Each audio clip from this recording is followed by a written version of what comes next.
कस्टडीची अजून ऑर्डर केली नाही कोर्टाने. आम्ही रिमांड मागितलाय, तपास चालू आहे त्याच्यामध्ये. चालू तपास चालू आहे आमचा. केस जो है मैं लोगों को बताना चाहता हूँ कि ये केस चल रहा है कोर्ट में, पर हो रहा है मीडिया ट्रायल बाहर. पॉलिटिशियंस आ रहे हैं और विक्टिम्स के पास पहुँच रहे हैं. ये चीज़ गलत जा रही है लोगों तक का, क्योंकि मीडिया ट्रायल की वजह से हमारा कोर्ट का काम रुक रहा है. आज यहाँ पे रिमांड का स्टेज था, ठीक है, चौथा आरोपी पकड़ा गया और उसकी खबर भी लोगों तक चले जा रही. तो इन्वेस्टिगेशन ऑफिसर हमारे साथ इसमें बराबर से काम नहीं कर पा रहे.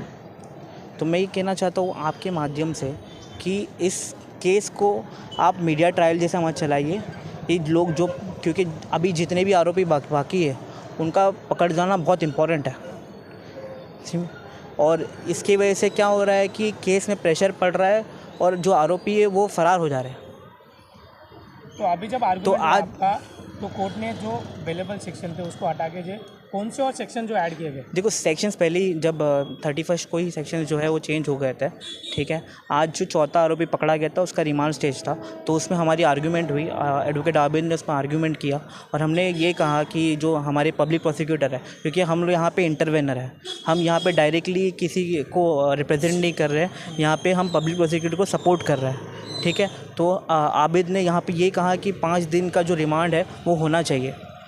यहाँ पे देखो, ये जो मैटर है ये सरकार की तरफ से दबा हुआ मैटर है, ठीक है. सरकार इसमें कम्प्लीटली एक कम्प्लीटली इसमें सपोर्ट जैसा खड़ी है अक्यूज़ के, क्योंकि ये मैटर बनता है 109 BNS एक्ट का, जहाँ पे 109 लगाया नहीं गया. अटेम्प्ट टू मर्डर हुआ है ये. तो हमारी यही कोशिश है कि इन्वेस्टिगेशन ऑफिसर को जो भी हमने सप्लीमेंट्री एविडेंस दिया है इससे पहले, और जो भी रिपोर्ट्स बनेगी साइड हॉस्पिटल से जब डिस्चार्ज हो गए, तो उसके बेसिस पे ये अटेम्प्ट टू मर्डर का चार्जेस लगाया जाएगा. आर्गूमेंट हुआ है जिस तरीके से, क्या कुछ जज के सामने आर्गूमेंट हुआ है और कितने दिन की उस आरोपी जो कस्टडी में लिए, चौथे आरोपी? आज जो आर्ग्यूमेंट था, एक्चुअली आपको बता दूं कि 4th एक्यूज जो थे सुरेश एकनाथ जादव, उनको अरेस्ट किया गया था. 19 वर्ष के थे वो. और एक्चुअली ये केस प्रोसिक्यूशन का है, तो हमने इसके अंदर इंटरवेंशन किया है. तो हम पब्लिक प्रोसिक्यूटर को इसके अंदर असिस्ट कर रहे थे और ये रिमांड स्टेज था. तो रिमांड स्टेज में जब हमारा आर्ग्यूमेंट हुआ तो डिफेंस का आर्ग्यूमेंट ये था कि इसके अंदर जो अभी रिसेंटली अमेंडमेंट एडिशन हुआ है सेक्शंस का, जो कि 311, उसको लेके उनका ये बोलना था कि जो 3 से 11 है वो एप्लीकेबल नहीं है. तो ऑलरेडी मैजिस्ट्रेट में भी उनको उस चीज़ के लिए बोला कि ऑलरेडी इस चीज़ पे जो ऑर्डर हुआ है, जो पब्लिक प्रोसिक्यूटर के थ्रू एप्लीकेशन मूव होकर मैजिस्ट्रेट ने इसके ऊपर ऑर्डर किया है, तब जाके ये सेक्शन इसके अंदर ऐड ऑन हुए हैं. अगर आपको इसको सेक्शंस को लेके कुछ आपको लेकर ऐसा लगता है कि ये एप्लीकेबल नहीं है, तो आपके पास यहाँ पे अथॉरिटी नहीं है. You can go to the sessions court, file the application regarding this application, क्योंकि यहाँ पे मेंटेनेबल ही नहीं है, क्योंकि ऑलरेडी मजिस्ट्रेट कोर्ट ने यहाँ से ऑर्डर पास कर दिया है. अब इसको जो भी चैलेंज करना है आपको अपर कोर्ट में जाना पड़ेगा. और रही बात रिमांड स्टेज की, तो रिमांड स्टेज पे आज हमने पुलिस कस्टडी की डिमांड की.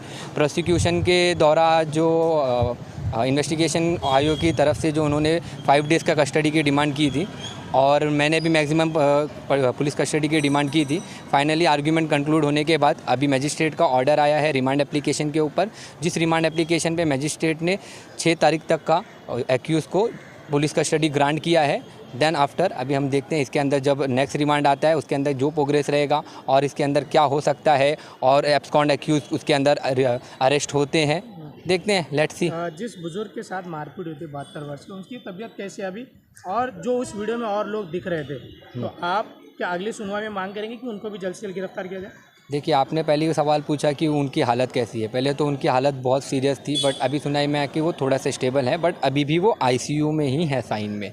और उनका जो भी अभी ट्रीटमेंट है वो चल ही रहा है, प्रोसेस में है. उसकी जो भी रिपोर्ट आएगी, अभी आपने पूछा कि अक्यूज़ के, उसके अंदर जहाँ तक मेरी विक्टिम की बात हुई तो उन्होंने मुझे कहा कि 10 to 12, बट अभी वो स्टेबल हो जाएंगे तो उनके अंदर हम वापस से सप्लीमेंट्री स्टेटमेंट के इसके अंदर हम लोग डिमांड करने वाले हैं. क्योंकि इसलिए क्योंकि इसके अंदर जो सेक्शंस है, ऐसा जो एक्ट हुआ है इसके अंदर हमें ऐसा लगता है कि 2 सेक्शन और ऐड होना चाहिए. जैसे कि ये केस है जो प्रोसिक्यूशन स्टोरी है जिसके हिसाब से विक्टिम का स्टेटमेंट के हिसाब से ये अटेम्प्ट टू मर्डर भी उनको करने की ट्राई किया गया है, मॉब लिंचिंग तो हुई है, उसके अंदर आर्म्स यूज़ हुआ है, तो आर्म्स एक्ट, मॉब लिंचिंग और अटेम्प्ट टू मर्डर के जो सेक्शंस हैं वो इसके अंदर ऐड ऑन करना है।